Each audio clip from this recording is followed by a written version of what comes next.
Hello, എല്ലാവർക്കും nurses on വീൽസിൻ്റെ ഒരു പുതിയ എപ്പിസോഡിലേക്ക് സ്വാഗതം. ഞാനിന്ന് വന്നേക്കുന്നത് ഇത് നഴ്സന്മാർക്ക്, അതായത് നമ്മുടെ UK വർക്ക് ചെയ്യുന്ന നഴ്സസ്, നഴ്സിംഗ് അസിസ്റ്റൻറ്റ്, പിന്നെ അതുപോലെ health care assistant, nursing students, പിന്നെ ഇപ്പം ന്യൂലി ക്വാളിഫൈഡ് ആയിട്ടുള്ള നഴ്സസ് എല്ലാവർക്കും വേണ്ടിയിട്ടുള്ള ഒരു ഇൻഫോർമേറ്റീവ് വീഡിയോ ആണ്. ഞാൻ വീഡിയോയിലേക്ക് കടക്കുന്നതിന് മുന്നേ ഞാൻ ഒരു 2-3 ചോദ്യങ്ങൾ ചോദിക്കാം. അതായത് നിങ്ങൾക്ക് ഈ പറഞ്ഞ ഗ്രൂപ്പിലുള്ള എല്ലാവരും ഏതെങ്കിലും നഴ്സിംഗ് യൂണിയനിൽ മെമ്പർഷിപ്പ് ഉണ്ടോ? നഴ്സിംഗ് യൂണിയൻ എന്ന് പറയുമ്പോൾ ഞാൻ ഫോർ എക്സാമ്പിൾ RCN, യൂണിസൺ, ഇതിലേതെങ്കിലും നിങ്ങൾക്ക് മെമ്പർഷിപ്പ് ഉണ്ടോ? ഉണ്ടെങ്കിൽ അതുകൊണ്ട് നമുക്ക് വേറെ എന്തൊക്കെ ബെനിഫിറ്റ്സ് ഉണ്ട് എന്ന് അറിയാമോ? അഥവാ ഇനി ഇല്ല എന്നുണ്ടെങ്കിൽ ഇല്ലാത്ത കാരണത്താൽ നിങ്ങൾക്ക് വരാൻ പോകുന്ന ഏറ്റവും വലിയ ദുരന്തങ്ങൾ എന്തൊക്കെയാണെന്ന് എന്തെങ്കിലും ഒരു ധാരണയുണ്ടോ? ഇല്ലെങ്കിൽ നിങ്ങൾ ഈ വീഡിയോ കണ്ടോളൂ, ഞാൻ പറഞ്ഞുതരാം കുറച്ച് കാര്യം. ഇനി വീഡിയോ ഇപ്പം എടുക്കാൻ എന്താ കാര്യം എന്ന് പറഞ്ഞു കഴിഞ്ഞാൽ കഴിഞ്ഞൊരു 3-4 മാസമായിട്ട് കുറേയേറെ മലയാളി നഴ്സസിനെ പരിചയപ്പെട്ടു. മലയാളി നഴ്സസ് മാത്രം പറയാൻ പറ്റത്തില്ല, ഇന്ത്യയിൽ നിന്ന് വന്ന കുറേ പേരെ പരിചയപ്പെട്ടു. നമ്മളിങ്ങനെ സംസാരിക്കുന്നതോടെ ചോദിക്കുമല്ലോ, മെമ്പർഷിപ്പ് ഉണ്ടോ RCNൽ അല്ലെങ്കിൽ യൂണിസണിൽ എന്നൊക്കെ ചോദിക്കുമ്പോൾ പറയും RCNോ യൂണിസണോ അതെന്താ? ഇല്ല, നമുക്കില്ല. ആരും അതിനെപ്പറ്റി ആർക്കും അറിയത്ത് പോലും ഇല്ല. നമുക്കൊരു നഴ്സിംഗ് യൂണിയൻ ഉണ്ടെന്നും അതിനകത്ത് മെമ്പർഷിപ്പ് എടുക്കണം, എടുത്തില്ലെങ്കിൽ എന്ത് പറ്റും, അല്ലെങ്കിൽ എടുക്കുന്നതിൻ്റെ ബെനിഫിറ്റ്സ് എന്താണെന്ന് ആർക്കും അറിയത്തില്ല. കുറേ ആൾക്കാരോട് ഞാൻ പറഞ്ഞു കൊടുത്തു. പിന്നെ ഞാൻ ഓർത്തു, ഇങ്ങനെ ഓരോരുത്തരോട് പറഞ്ഞു കൊടുക്കുന്നതിനേക്കാൾ ഒരു വീഡിയോ ഉണ്ടാക്കിയിടാമെങ്കിൽ നമുക്ക് ആവശ്യമുള്ള എല്ലാവർക്കും കാണുകയും ചെയ്യാം, ആരെങ്കിലുമൊക്കെ ഉപകാരം ഉണ്ടാകുന്നെങ്കിൽ ഉണ്ടായിക്കോട്ടെ എന്ന്. അപ്പോൾ ഞാൻ പറഞ്ഞുതരാം. നമ്മൾ നാട്ടിൽ നിന്ന് ഇങ്ങോട്ട് വരുന്നത് വർക്ക് പെർമിറ്റിലാണ്, നഴ്സിൻ്റെ വർക്ക് പെർമിറ്റിൽ. ഇപ്പോൾ എന്തെങ്കിലും ഒരു വർക്ക് റിലേറ്റഡ് ഇഷ്യൂ ഉണ്ടായി ഇവിടെ, എന്നെ സംബന്ധിച്ചിടത്തോളം ഞാനിവിടെ കുറേ നാളെ വന്നിട്ട് എനിക്ക് ബ്രിട്ടീഷ് പാസ്പോർട്ടാണ്, എനിക്ക് വേറെ ടെസ്കോയിൽ പോയിരുന്നാലും ജോലി കിട്ടും. അതേസമയം ഒരു വർക്ക് പെർമിറ്റിൽ വന്ന ഒരാൾക്ക് ഇവിടെ വർക്ക് റിലേറ്റഡ് ഇഷ്യൂ ഉണ്ടായി എന്തെങ്കിലും കാരണത്താൽ ജോലി പോവുകയാണെങ്കിൽ നമ്മൾ തിരിച്ച് നാട്ടിൽ തന്നെ പോകേണ്ടി വരും. ഇനി അത്രയും അത് അങ്ങ് എക്സ്ട്രീമാണ്. പക്ഷേ എന്തെങ്കിലും ഒരു കാര്യം ഉണ്ടായാൽ, എക്സാമ്പിൾ നമ്മളിപ്പോൾ മരുന്ന് കൊടുക്കുന്നു, നമ്മളെല്ലാം ഹ്യൂമൻ ബീങ്സ് ആണ്, നമുക്ക് എപ്പോൾ വേണേലും ഒരു എറർ വരാൻ സംഭവിക്കാം. അപ്പോൾ നമ്മളൊരു മെഡിസിൻ കൊടുത്തു, മെഡിസിൻ മാറിപ്പോയി, പേഷ്യൻറ്റിന് വലിയ കുഴപ്പമൊന്നുമില്ല, മരിച്ചില്ല, പക്ഷേ ഒരു സീരിയസ് ഇൻസിഡൻ്റ് ആയിട്ട് മാറി. അപ്പോൾ മാനേജർ അത് എസ്കലേറ്റ് ചെയ്തു, അപ്പോൾ അത് നമ്മളുടെ കയ്യിൽ നിന്ന് പോയി. അപ്പോൾ ആ ഒരു അവസരത്തിൽ നിൽക്കുമ്പോൾ നമ്മൾ ആരോട് പോയി ഒരു ഉപദേശം ചോദിക്കും? അല്ലെങ്കിൽ എന്തെങ്കിലും ഒരു കാരണത്താൽ ഒരു എക്സാമ്പിളുണ്ട്. ഞാൻ ഈ ഇടയ്ക്ക് സോഷ്യൽ മീഡിയയിൽ കണ്ടതാണ്. ഒരു സീനിയർ കെയർ, പുള്ളി ജോലി ചെയ്ത സ്ഥലത്ത്, അതായത് നഴ്സിംഗ് ഹോം, അവിടെ ഉള്ളവർ നഴ്സിംഗ് ഹോം അവിടെ സീനിയർ കെയർ അല്ല, ഹെൽത്ത് കെയർ അസിസ്റ്റൻ്റ് ആണെങ്കിലും ഞാൻ പറയുകയാണ്, നിങ്ങൾ എന്തായാലും ഒരു നഴ്സിംഗ് യൂണിയൻ, അതായത് നഴ്സിംഗ് യൂണിയൻ എന്ന് പറയുമ്പോൾ നഴ്സന്മാർക്ക് വേണ്ടി മാത്രമുള്ളതല്ല, നമ്മുടെ ഈ പ്രൊഫഷനിലുള്ള എല്ലാവരും അതിനകത്ത് ഒരു മെമ്പർഷിപ്പ് എടുക്കുന്നത് നന്നായിരിക്കും. ഈ പുള്ളി പറഞ്ഞേക്കുന്നതെന്ന് പറഞ്ഞാൽ, പുള്ളിക്കാരൻ ഒരു ദിവസം രാവിലെ ജോലിക്ക് പോയില്ല, വീട്ടിൽ കോൾ വരികയാണ്, ഇനി വരണ്ട, കാരണം ഇത് പോലീസിലേക്ക് എസ്കലേറ്റ് ആയിട്ടുണ്ട്, നിങ്ങളെ പറ്റി ഒരു റെസിഡൻറ്റിൻ്റെ ഫാമിലി കംപ്ലയിൻറ്റ് ചെയ്തു. എന്താണ് കംപ്ലയിൻറ്റ്? അവർക്ക് ഒരു ഐഡിയ ഇല്ല. അപ്പോൾ പുള്ളി പറയുന്നത് പറഞ്ഞാൽ എന്ത് ചെയ്യും? പോലീസ് വിളിച്ചിട്ടുണ്ട് പുള്ളീനെ. അപ്പോൾ പുള്ളിയുടെ കൂടെ പോകാൻ, ഈ പോലീസ് സ്റ്റേഷനിൽ പോകുമ്പോൾ എന്ത് പറയണം? പുള്ളിയുടെ കൂടെ പോകാൻ ആരുണ്ട്? ആരുമില്ല. അപ്പോൾ ഇങ്ങനെയുള്ള അവസരങ്ങളിലൊക്കെയാണ് നമുക്ക് ഈ ട്രേഡ് യൂണിയൻ അല്ലെങ്കിൽ നഴ്സിംഗ് യൂണിയനെ കൊണ്ടുള്ള ഗുണം. അവർ നമ്മളുടെ കൂടെ വരും. ഇപ്പോൾ പോലീസുകാർ അവർ വിളിച്ചിട്ടുണ്ടെങ്കിൽ പോലീസ് അവർ പറയും, നിങ്ങൾക്ക് കൂടെ ആരാണോ ഒരു തേർഡ് പാർട്ടിയെ കൊണ്ടുവരാൻ പറ്റും, ഒരു ഫ്രണ്ടോ അല്ലെങ്കിൽ നിങ്ങളുടെ റെപ്രസെൻറ്റേറ്റീവോ, അതൊരു സോളിസിറ്റർ ആകാം, ആര് വേണേലും ആകാം. പക്ഷേ ഈ രാജ്യത്ത് ഒരു സോളിസിറ്ററിനെ വിളിച്ചുകൊണ്ട് പോകാൻ പെർ അവറിൽ എത്ര പൗണ്ട് ആവുമെന്ന് നമ്മൾ ഊഹിക്കാൻ പോലും പറ്റാത്ത അത്ര രീതിയിലാണ്. പക്ഷേ ഇതെന്ന് പറഞ്ഞു കഴിഞ്ഞാൽ ഇവർ നമ്മളുടെ കാര്യങ്ങൾ ഡീൽ ചെയ്യുന്നതാണ്. പിന്നെ അതുപോലെ ഇപ്പം നമ്മൾ നാട്ടിൽ നിന്ന് വന്ന എല്ലാവർക്കും അറിയാവുന്ന ഒരു കാര്യമാണ്, ഇപ്പോൾ ഞങ്ങളൊക്കെ വന്ന സമയത്ത് സിംഗിൾസ് ആയിരുന്നു വന്നുകൊണ്ടിരുന്നത്. അവർ ഒരു ഫ്ലോ കുറഞ്ഞിട്ട് ഇപ്പോൾ എല്ലാ ഫാമിലി ആയിട്ടാണ് ഇപ്പോൾ മൈഗ്രേറ്റ് ചെയ്തുകൊണ്ടിരിക്കുന്നത് ഇങ്ങോട്ട്. അപ്പോൾ എല്ലാ വീട്ടിലും വരുന്നവർക്കെല്ലാം അറ്റ്ലീസ്റ്റ് ഒരു കൊച്ചെങ്കിലും ഉണ്ടാവും. ഹസ്ബൻഡിനും വൈഫിനും ജോലി ചെയ്യാതെ നമുക്ക് ജീവിക്കാൻ പറ്റത്തില്ല. അപ്പോൾ നമ്മൾ എല്ലാ ട്രസ്റ്റിനും, ഇംഗ്ലണ്ടിലുള്ള NHSലെ എല്ലാ ട്രസ്റ്റിലും ഫ്ലെക്സിബിൾ വർക്കിംഗ് പാറ്റേൺ എന്ന് പറഞ്ഞൊരു സംഭവമുണ്ട്. പക്ഷേ ചില മാനേജർമാർ തരില്ല എന്ന് പറഞ്ഞ് അങ്ങനെ കടുപ്പിച്ചങ്ങ് നിൽക്കും. പറ്റത്തില്ല, ഇനി എന്തൊക്കെ സംഭവിച്ചാലും ഞാൻ തരില്ല എന്ന് പറയുന്ന ചില അവസരങ്ങളുണ്ട്. നമുക്കൊന്നും പറയാൻ പറ്റത്തില്ല. പിന്നെ നമ്മൾ മലയാളിയൊക്കെ ഒരു പ്രത്യേകതയുണ്ട്, ആരോടെങ്കിലും നമ്മൾ റൈറ്റ് ആണെന്ന് അറിയാമെങ്കിൽ പോലും നമുക്ക് വേണ്ടിയിട്ട് തിരിച്ച് പറയത്തില്ല. വായിൽ അണ്ണാക്കിൽ എന്തെങ്കിലും ഇട്ട് കുത്തിയാൽ പോലും പറയത്തില്ല. അവർ പറയുന്നത് നിങ്ങൾ പറഞ്ഞാൽ ശരി എന്ന് പറഞ്ഞിട്ട് ഇങ്ങോട്ട് തിരിച്ചു പോരും. എന്നിട്ട് മാറിയിരുന്ന് കൂട്ടുകാരുടെ അടുത്തോ അല്ലെങ്കിൽ വേറെ ആർക്കെങ്കിലും 4 തെറി പറഞ്ഞ് അങ്ങനെ ഫ്രസ്ട്രേഷൻ തീർക്കും. പക്ഷേ ഫ്ലെക്സിബിൾ വർക്കിംഗ് അവേഴ്സ് അങ്ങനത്തെ കാര്യങ്ങളൊക്കെ ഉള്ളിടത്ത് ഇത് തരാതിരിക്കുമ്പം നമുക്ക് നമ്മുടെ നഴ്സിംഗ് യൂണിയനെ ഇൻവോൾവ് ചെയ്യിപ്പിച്ചാൽ നമുക്കത് കിട്ടും. കാരണം അത് നമ്മുടെ റൈറ്റാണ്, നമ്മുടെ വർക്ക് ഉള്ള സ്ഥലത്ത് നമുക്ക് തരേണ്ട കാര്യങ്ങളാണ്. അപ്പോൾ ഇങ്ങനെ പിന്നെ ബുള്ളിങ് ആൻഡ് ഹരാസ്മെൻറ്റ്, അതുപോലെ ചില സ്ഥലങ്ങളിൽ ചില ആൾക്കാർക്ക്, അതായത് നീയാണോ, നിനക്ക് എല്ലാ കാര്യങ്ങളും ചെയ്യാൻ പറ്റും, അതുകൊണ്ട് എല്ലാ ദിവസവും ഭയങ്കര പാടുള്ള 4 പേഷ്യൻസിനെ കൊടുക്കും, നിങ്ങൾക്കതെല്ലാം പാടല്ലല്ലോ, നിങ്ങൾ എഴുതിട്ടോ എന്ന് പറഞ്ഞാൽ അങ്ങനെയുള്ള ചില ട്രെൻഡുള്ള സ്ഥലങ്ങളുണ്ട്.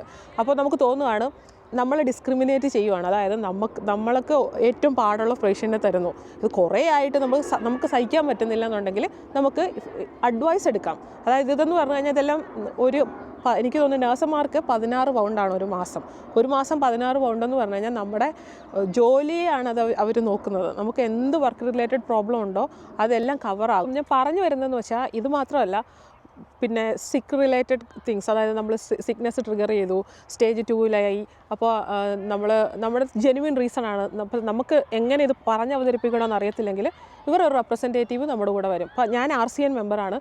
ഒരു RCN മെമ്പർ എപ്പോഴും നമ്മുടെ ഹോസ്പിറ്റലിൽ ബേസ്ഡ് ആണ്. അല്ലെങ്കിൽ ഞാൻ നോർത്ത് വെസ്റ്റ് ആണ്, അതുകൊണ്ട് നോർത്ത് വെസ്റ്റ് ലണ്ടനിൽ അവർക്കൊരു പ്രത്യേക ബ്രാഞ്ച് ഉണ്ട്. നമുക്ക് എന്തെങ്കിലും ഉണ്ടെങ്കിൽ അവർ RCNകാർ നേരെ അങ്ങോട്ട് കണക്ട് ചെയ്ത് തരും. അവരവിടുന്ന് ഹോസ്പിറ്റലിലെ റെപ്രസെൻറ്റേറ്റീവിനോട് സംസാരിക്കും. എന്നിട്ട് അവർ വന്ന് അതായത് ഒരു നേഴ്സായിരിക്കും, അത് നേഴ്സോ ഫ്ലബോട്ടമിസ്റ്റോ സംബടി ആരോ ഒരാൾ നമുക്ക് ഹോസ്പിറ്റലിൽ ഉണ്ടാവും. അപ്പോൾ നമ്മളെ റെപ്രസെൻറ്റ് ചെയ്യാനായിട്ട്. അപ്പോൾ എന്തെങ്കിലും ആവശ്യമുണ്ടോ, ഇമ്മീഡിയറ്റ് ആവശ്യമുണ്ടെങ്കിൽ അവർ നമ്മളെ വന്ന് കാണും. ഇല്ലെങ്കിൽ അവർക്ക് തീർക്കാൻ പറ്റാത്ത കാര്യങ്ങളാണെങ്കിൽ അവർ ആ റീജിയണൽ ഓഫീസിലോട്ട് അത് പറയും. അങ്ങനെ നമുക്ക് ഒരു ചെയിൻ ഓഫ് ആൾക്കാർ നമ്മളെ സപ്പോർട്ട് ചെയ്യാനുണ്ട്. ഞാനൊരു ചെറിയ എക്സാമ്പിൾ പറയാം. അത് ആരും പേടിപ്പിക്കാൻ വേണ്ടി പറയുന്നതല്ല, പക്ഷേ എത്ര ഇമ്പോർട്ടൻ്റ് ആണ് നമ്മളുടെ ഈ യൂണിയനിലുള്ള മെമ്പർഷിപ്പ് എന്ന് കാണിക്കാൻ വേണ്ടിയിട്ടാണ്. ഒരു വാർഡിൽ രാവിലെ നേഴ്സ് ചെല്ലുന്നു, നേഴ്സ് ഹാൻഡ് ഓവർ എടുക്കുന്നു, പേഷ്യൻ്റ് ഉറങ്ങി. അപ്പോൾ നൈറ്റ് സ്റ്റാഫ് പോയി, എന്നിട്ട് നേഴ്സ് എന്നിട്ട് കുലുക്കി വിളിക്കുകയാണ്, അമ്മച്ചി ഉറങ്ങുവാണല്ലോ, ഉണരുന്നില്ല, പേഷ്യൻ്റ് മരിച്ചു കിടക്കുക. അന്ന് ഹാൻഡ് ഓവർ എടുത്ത സമയത്ത് ഈ ഡേ സ്റ്റാഫ് അത് നോക്കിയതുമില്ല. മറ്റേവർ ഹാൻഡ് ഓവർ കൊടുത്തു കഴിഞ്ഞു. ഹാൻഡ് ഓവർ കൊടുത്തതോടുകൂടി അവരുടെ റെസ്പോൺസിബിലിറ്റി കഴിഞ്ഞു, അവർ വീട്ടിൽ പോയി. ഈ ഡേ സ്റ്റാഫ് എന്തുകൊണ്ട് കുലുക്കി വിളിച്ച് നോക്കിയില്ല, പേഷ്യൻ്റ് മരിച്ചു കിടക്കുന്നു. ഇങ്ങനൊരവസരം നമുക്ക് എപ്പോൾ വേണേലും ഉണ്ടാകാം. ഇത് മാത്രമല്ല, ഇങ്ങനെ പല കാര്യങ്ങൾ, അതായത് ICUലൊക്കെ വർക്ക് ചെയ്യുന്ന ആൾക്കാർ ഒരു മരുന്ന് അങ്ങോട്ടും ഇങ്ങോട്ടും മാറിപ്പോയി, തീർന്ന്. അപ്പോൾ ഇങ്ങനെയുള്ള അവസരങ്ങൾ ഉണ്ടായിക്കഴിഞ്ഞാൽ നമ്മൾ വേറെ രണ്ടാമതൊന്നും ആലോചിക്കത്തില്ല. കേസ് നേരെ കൊറോണറുടെ അടുത്തോട്ടും അവിടുന്ന് പിന്നെ നമുക്ക് ബോർഡ് മീറ്റിങ്ങിലേക്കും എസ്കലേറ്റ് ആയി പോകുന്നത്. അതായത് നമ്മൾ പോവാണ് നമ്മളുടെ കാര്യം വാദിക്കാനായിട്ട്. ഇങ്ങനെ ഓർത്തൊക്കെ നമുക്ക് ആർക്കെങ്കിലും ഇങ്ങനെ ഒരു അവസരം വന്നാൽ അവിടെ പോയി നിന്ന് ആൾക്കാർ ചോദിക്കുന്ന ചോദ്യങ്ങളുടെ മുന്നിൽ പകച്ച് നിൽക്കാനല്ലേ പറ്റത്തുള്ളൂ. നമ്മുടെ കയ്യിൽ എന്തെങ്കിലും തെറ്റുണ്ടോ? ഒന്നും തെറ്റുമില്ല. തെറ്റുണ്ടോയെന്ന് വെച്ചാൽ ഉണ്ട്, നമ്മൾ വിളിച്ചില്ല പേഷ്യൻ്റ്, പക്ഷേ അത് സംഭവിച്ചു പോയി. ഇങ്ങനെയൊക്കെയുള്ള അവസരങ്ങളിൽ നമുക്കൊരു അഡ്വൈസ് തരാനും നമുക്ക് സപ്പോർട്ട് തരാനും നമ്മുടെ കൂടെ വന്ന് ഇത് കാര്യങ്ങൾക്കൊക്കെ കൂടെ നിൽക്കാനും വേണ്ടിയിട്ട് അതാണ് ഈ നഴ്സിംഗ് യൂണിയൻ ചെയ്യുന്നത്. അപ്പോൾ എന്തെങ്കിലുമൊക്കെ ഇതൊന്നും ആർക്ക് വരാതിരിക്കട്ടെ. ഇതൊന്നും ശരിക്കും പറഞ്ഞാൽ നമ്മൾ വിചാരിച്ചുകൊണ്ട് വരുന്ന കാര്യങ്ങളല്ല. പക്ഷേ നിങ്ങൾ NMCയുടെ ഇപ്പോൾ ഹിയറിങ് നടക്കുന്ന കുറേ കാര്യങ്ങളുണ്ട്, അതൊരു വായിക്കാൻ പറ്റും. ഒരു സൈറ്റിൽ NMCയുടെ സൈറ്റിൽ കയറി വായിച്ച് നോക്കിക്കഴിഞ്ഞാൽ പാരസെറ്റമോൾ അറിയാതെ എടുത്തിട്ട് കഴിച്ചതിൻ്റെ പേരിൽ ഇപ്പോഴും അതായത് ഡ്രഗ് എടുത്തു എന്നുള്ള രീതിയിൽ നേഴ്സസിനെതിരെ കേസ് നടക്കുന്നുണ്ട്. നഴ്സിംഗ് ഹോമിൽ കറക്റ്റ് സമയത്ത് പേഷ്യൻറ്റിൻ്റെ നാപ്പി മാറിയില്ല എന്ന് പറഞ്ഞിട്ട്, നാപ്പി അല്ലല്ലോ ഡയപ്പർ മാറിയില്ല എന്ന് പറഞ്ഞിട്ട് അതിൻ്റെ പേരിൽ കേസുണ്ട്. അങ്ങനെ ഒരുപാട് കേസ് തുടങ്ങി വലിയ കേസുകൾ വരെയാണ് ഇപ്പോൾ ഹിയർ ചെയ്തുകൊണ്ടിരിക്കുന്നത്. അപ്പോൾ ഇങ്ങനെയുള്ള ഒരു സംഭവം ഉണ്ടായിക്കഴിഞ്ഞാൽ നമ്മൾ എന്തോ ചെയ്യും? നമ്മുടെ ഹോസ്പിറ്റലിലോ അല്ലെങ്കിൽ നമ്മുടെ വാർഡിലോ ഉണ്ടാകുന്ന ചെറിയ ഒരു പ്രശ്നങ്ങൾ റെപ്രസെൻറ്റ് ചെയ്യുന്നത് തുടങ്ങി ലീഗൽ സപ്പോർട്ട്, അതായത് പോലീസ് കേസിനകത്ത് ഇൻവോൾവ് ആവുക, നമ്മുടെ ക്രിമിനൽ റെക്കോർഡ്സിൽ എന്തെങ്കിലും വരിക, അങ്ങനെയുള്ള കാര്യങ്ങൾക്കും വേണ്ടി വരിക, എല്ലാം ഇത് കവേർഡാണ്. ഇതൊന്നും കൂടാതെ ഈ നമ്മളുടെ പ്രൊഫഷണൽ ഡെവലപ്മെൻറ്റ്, പിന്നെ ഒരു എക്സാമ്പിൾ, നമ്മൾ ഇപ്പോൾ വണ്ടി ഓടിച്ചു പോയി, വണ്ടി എവിടെയെങ്കിലും ക്രാഷായി, നമുക്കൊരു ചെറിയ നടുവേദന, പുറം വേദന, അപ്പോൾ നമ്മളിത് പേഴ്സണൽ ക്ലെയിം ചെയ്യണമെങ്കിൽ അതുവരെ അവർ സഹായിക്കും നമ്മളെ ഔട്ട് ഓഫ് ദി ജോബ്. ഇതാണ് വേറെ കുറേ കാര്യങ്ങൾ. മോർട്ട്ഗേജ് എടുക്കാൻ അഡ്വൈസ്, പിന്നെ നമ്മുടെ ബില്ല് എഴുതാൻ, പവർ ഓഫ് അറ്റർണി, അങ്ങനെയുള്ള സാധനങ്ങൾക്കുള്ള സഹായം. പിന്നെ ഏത് കരിയർ, ഇപ്പോൾ നഴ്സിംഗിൽ തന്നെ നമ്മളിപ്പോൾ ഒരു ഡിപ്പാർട്ട്മെൻറ്റിൽ നിൽക്കുവാണ്, ഇതാണ് എൻ്റെ സ്പെഷ്യാലിറ്റി, ഇനി പ്രോഗ്രസ് ചെയ്യണമെങ്കിൽ എന്തെങ്കിലും സപ്പോർട്ട് അല്ലെങ്കിൽ അഡ്വൈസ് വേണോ, അതിനവർ സഹായിക്കും. റീവാലിഡേഷന് സഹായിക്കും.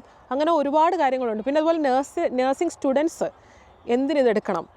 നമ്മളും ഹോസ്പിറ്റലിൽ നമ്മൾ പോയിട്ട് നമ്മൾ പേഷ്യൻസുമായിട്ട് ഇൻട്രാക്ട് ചെയ്യുന്ന എന്തെങ്കിലും കാരണത്താൽ നമ്മുടേതല്ലാത്ത കാരണങ്ങൾ എപ്പോഴും ഉണ്ടാകും. ഒരാൾ കംപ്ലയിൻറ്റ് ചെയ്താൽ മതി. എന്തെങ്കിലും നമുക്ക് സ്റ്റാഫിനെ കവർ ചെയ്യാൻ അറ്റ്ലീസ്റ്റ് ഹോസ്പിറ്റലുണ്ട്, സ്റ്റുഡൻസിനെ കവർ ചെയ്യാൻ അതുപോലെ ഉണ്ടാവുമെന്ന് എനിക്കറിയത്തില്ല. അത് സാഹചര്യങ്ങൾ പോലെ ഇരിക്കും. 85 എങ്ങാണ്ടേ ഉള്ളൂ ഒരു മാസം ഇത് രജിസ്റ്റർ ചെയ്യാൻ വേണ്ടിയിട്ട്. അപ്പോൾ നഴ്സിംഗ് സ്റ്റുഡൻസ് ആണെങ്കിലും ചെയ്തിടുന്നത് വളരെ നന്നായിരിക്കും. അന്നേരം പറഞ്ഞു വരുന്നത്, ഒരുപാട് കാര്യങ്ങൾ ഇത് കവർ ചെയ്യുന്നുണ്ട്. എനിക്ക് തോന്നുന്നു RCN ഞാൻ വായിച്ചപ്പോൾ RCN ആണെങ്കിൽ 30 minutes നമ്മുടെ ജോലി സംബന്ധമല്ലാത്ത കാരണങ്ങൾ, അതായത് ഇപ്പോൾ നമ്മൾ ഡിവോഴ്സിന് പോവാണ്, അല്ലെങ്കിൽ എന്തെങ്കിലും ഡൊമസ്റ്റിക് വയലൻസ് അങ്ങനെയൊക്കെയുള്ള കാര്യങ്ങളില്ല, അല്ലെങ്കിൽ നമുക്ക് നമ്മുടെ നെയ്ബറുമായിട്ട് ഇഷ്യൂ ഉണ്ട്, അപ്പോൾ അതിന് ഒരു ലീഗൽ അഡ്വൈസ് വേണം നമുക്ക്. അപ്പോൾ ഒരു 30 മിനിറ്റ്സ് ഫ്രീ ലീഗൽ അഡ്വൈസ് അവർ കൊടുക്കുന്നുണ്ട് അവരുടെ മെമ്പേഴ്സിന്. പക്ഷേ ഇതെന്ന് പറഞ്ഞാൽ ഒരുപാട് കാര്യങ്ങളുണ്ട്. നിങ്ങളിപ്പോൾ RCNൻ്റെ യൂണിസൺ, എനിക്ക് 2 യൂണിയനെ അറിയത്തുള്ളൂ സത്യം പറഞ്ഞാൽ, വേറെ ഏതൊക്കെയോ യൂണിയനുകളുണ്ട്, പക്ഷേ മെയിനായിട്ട് എനിക്കറിയാവുന്നത് RCN യൂണിസണുമാണ്. അപ്പോൾ നിങ്ങൾ അവരുടെ ജസ്റ്റ് ഗൂഗിൾ ചെയ്താൽ മതി RCN അല്ലെങ്കിൽ യൂണിസൺ, UNISON. എന്നിട്ട് അവരുടെ സൈറ്റിൽ കയറി അവർ കൊടുക്കുന്ന ബെനിഫിറ്റ്സ് എന്താണെന്നൊക്കെ നിങ്ങൾക്ക് തന്നെ വായിക്കാവുന്നേ ഉള്ളൂ. അത് ജസ്റ്റ് ഒന്ന് വായിച്ച് നോക്കുക. പിന്നെ എനിക്ക് അറിയാവുന്നിടത്തോളം RCNും യൂണിസണും തമ്മിലുള്ള വ്യത്യാസം എന്താണെന്ന് വെച്ചാൽ, യൂണിസൺ ഒരു ട്രേഡ് യൂണിയനാണ്. അത് ജസ്റ്റ് നഴ്സസിന് വേണ്ടി മാത്രമുള്ളതല്ല, ഒരുപാട് അതായത് ജോലികൾ ചെയ്യുന്ന ആൾക്കാരെ, അതായത് RCN royal college of nursing അതൊരു പ്രൊഫഷണൽ ബോഡിയാണ്. അവർക്ക് കുറച്ചുകൂടെ NMC അങ്ങനെയുള്ള കാര്യങ്ങളൊക്കെ ആയിട്ടാണ് കൂടുതൽ നമ്മുടെ പ്രൊഫഷണൽ ഗ്രോത്തും ഒക്കെയാണ് അവർ നോക്കുന്നത്. അപ്പോൾ ഇനി മെമ്പേഴ്സിന് ഫ്രീ ആയിട്ട് അവിടെ ലൈബ്രറിയിൽ ആക്സസ് ഉണ്ട്.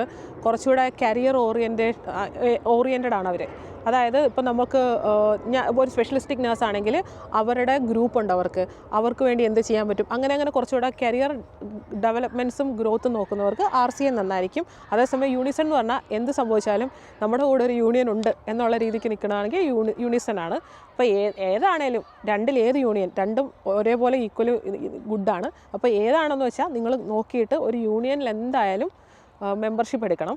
ഞാനിപ്പോൾ പറയുന്നത് എനിക്ക് ഈ യൂണിയൻകാരൊന്നും തരാൻ പോകുന്നില്ല, പക്ഷേ ഇത് കേൾക്കുന്ന നിങ്ങളിൽ ഒരാളെങ്കിലും ഇപ്പോൾ പോയിട്ട് യൂണിയനിലൊരു മെമ്പർഷിപ്പ് എടുത്ത് നാളെ നിങ്ങൾക്കൊരു പ്രശ്നം വരികയാണെങ്കിൽ അപ്പോൾ നിങ്ങൾ ഓർക്കും, ഞാൻ അന്ന് എടുത്തത് നന്നായി, അന്ന് നിങ്ങൾ എന്നോട് നന്ദി പറയും, ഉറപ്പായിട്ടും പറയും. കാര്യം എന്താണെന്ന് വെച്ചാൽ ഇതൊന്നും വേണ്ട, ഇത്ര വലിയ പ്രശ്നം ഒന്നും വേണ്ട.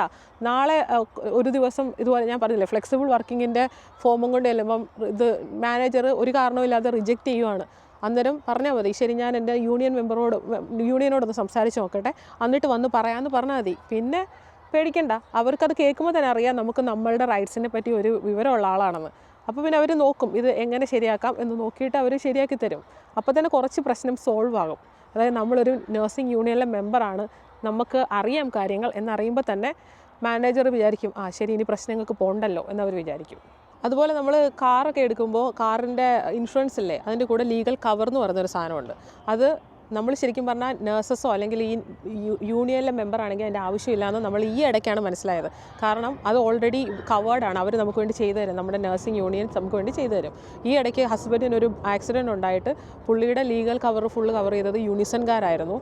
അതുപോലെ ക്ലെയിം ചെയ്തതിൻ്റെയൊക്കെ അവരാണ് ക്ലെയിം ചെയ്തത്, ഫ്രീ ഓഫ് കോസ്റ്റ് ആണ്, മനസ്സിലായോ? അതേസമയം നമ്മൾ വേറൊരു പുറത്ത് കൊടുത്താണ് ഇത് ക്ലെയിം ചെയ്യുന്നതെങ്കിൽ അവർ പറയും, പൈസ വാങ്ങിച്ചു തരാം, ഒരു 30% അല്ലെങ്കിൽ 40% ഞങ്ങൾ എടുക്കും, അങ്ങനെയാണ് പറയാറ്. അല്ലെങ്കിൽ പെർ അവർ ഇത്ര പൗണ്ട് കൊടുക്കണമെന്ന് അവർ പറയും. പക്ഷേ ഇങ്ങനെയുള്ള കാര്യങ്ങളിലൊക്കെ ഇത് ശരിക്കും പറഞ്ഞു കഴിഞ്ഞാൽ നമുക്ക് വലിയ പിടുത്തമൊന്നും ഇല്ലായിരുന്നു. ഈ ഇടയ്ക്കാണ് നമുക്കത് മനസ്സിലായത്. എല്ലാവർക്കും ഇതുപോലെ യൂണിയനിൽ മെമ്പേഴ്സായി എല്ലാവർക്കും ഇതേപ്പറ്റി അറിയാവുമെന്നൊന്നും അറിയത്തില്ല. കാരണം നമുക്കൊരു പ്രത്യേകത ഉണ്ടല്ലോ, നമ്മളിതൊന്നും വായിച്ചു നോക്കത്തില്ല. നമ്മളിതിനെ ഒരു യൂണിയൻ കിടക്കട്ടെ, എന്തെങ്കിലും പ്രശ്നം വന്നാൽ നോക്കാം, പക്ഷേ അവർ വേറെ എന്തൊക്കെ കവർ ചെയ്യുമെന്നും കൂടെ അറിഞ്ഞിരിക്കണം. അതിപ്പോൾ സമയം കിട്ടുവാണെങ്കിൽ, ഇപ്പം മെമ്പേഴ്സായിട്ടുള്ളവർ സമയം കിട്ടുവാണെങ്കിൽ അതിലൊക്കെ ഒന്ന് കയറി നോക്കുക. അല്ലാത്തവർക്ക് താല്പര്യമുള്ളവർ ജസ്റ്റ് കൂടുതൽ അറിയാനുണ്ടെങ്കിൽ അവരുടെ സൈറ്റിൽ കയറി നോക്കിയാൽ മതി. അപ്പോൾ ഇതൊക്കെയാണ് കാര്യങ്ങൾ. എന്തൊക്കെ പറയാലും ഈ 16 പൗണ്ട് നഴ്സുമാർ കൊടുക്കുന്നതുകൊണ്ട് നഷ്ടമൊന്നും വരാനില്ല. അത് നമ്മളുടെ ജോലിക്ക് നമ്മൾ കൊടുക്കുന്ന ഒരു പ്രൊട്ടക്ഷനാണ്. എന്തെങ്കിലും നമ്മുടെ കൂടെ ആരെങ്കിലും ഉണ്ടോയെന്ന് ചോദിച്ചാൽ യൂണിയൻ ഉണ്ട് എന്ന് പറയാം. അതായത് അത് ആവശ്യമാണ്. കാരണം എപ്പോഴും നമ്മുടെ ജോലി നമ്മൾ ഈ രാജ്യത്ത് പ്രൊട്ടക്റ്റ് ചെയ്യണം. വേറെ ആരും നമ്മുടെ കൂടെ നിൽക്കാൻ കാണത്തില്ല. കാരണം ആസ് എ നഴ്സ് നമ്മൾ പിൻ ഹോൾഡറാണ്. നമ്മൾ ചെയ്യുന്നതിനെല്ലാം നമ്മൾ അക്കൗണ്ടബിളാണ്. വേറെ ഒരാളും വന്ന് നമുക്ക് വേണ്ടി സപ്പോർട്ട് ചെയ്യത്തില്ല. അത് ഏതെങ്കിലുമൊക്കെ, ഞാൻ ഒരു 10-12 കൊല്ലം ഇവിടെ വന്നിട്ട് നഴ്സിംഗ് ഹോമിൽ വർക്ക് ചെയ്തു ഞാൻ, പല സ്ഥലങ്ങളിൽ. പിന്നെ വാർഡിൽ വർക്ക് ചെയ്തു, ഇൻറ്റൻസീവ് കെയറിൽ വർക്ക് ചെയ്തു, പിന്നെ ഇപ്പോൾ സ്പെഷ്യലിസ്റ്റിക് നഴ്സായിട്ട് വർക്ക് ചെയ്തു. ഇപ്പോൾ മാറി ഞാൻ 111ലാണ് വർക്ക് ചെയ്യുന്നത്. അങ്ങനെ പല സ്ഥലങ്ങളിൽ വർക്ക് ചെയ്തിട്ട് ഞാൻ എൻ്റെ കണ്ണിൽ കണ്ട കാര്യങ്ങളും കേട്ടറിഞ്ഞ കാര്യങ്ങളും എല്ലാം ചേർത്ത് വെച്ചിട്ടാണ് പറയുന്നത്. എന്തെങ്കിലും ഒരു പ്രശ്നമുണ്ടോ ആരും കൂടെ നിൽക്കത്തില്ല. നമ്മൾ മാത്രമേ കാണും. കൂട്ടത്തിൽ നമ്മൾ ഇതുപോലെ സബ്സ്ക്രൈബ് ചെയ്ത് പൈസ കൊടുത്ത് ഉള്ള ഈ നഴ്സിംഗ് യൂണിയന് മാത്രമേ കാണുകയുള്ളൂ. അപ്പോൾ അതുകൊണ്ട് എല്ലാവരും ഇത് മനസ്സിൽ വെച്ചുകൊണ്ട് ഇന്ന് തന്നെ, ഇനി മെമ്പർഷിപ്പ് ഇല്ലയെന്നുണ്ടെങ്കിൽ ഇപ്പം തന്നെ ഒരു മെമ്പർഷിപ്പ് എടുത്തോ. എപ്പോഴാണ് ആവശ്യം വരുന്നതെന്ന് നമുക്ക് പറയാൻ പറ്റത്തില്ല.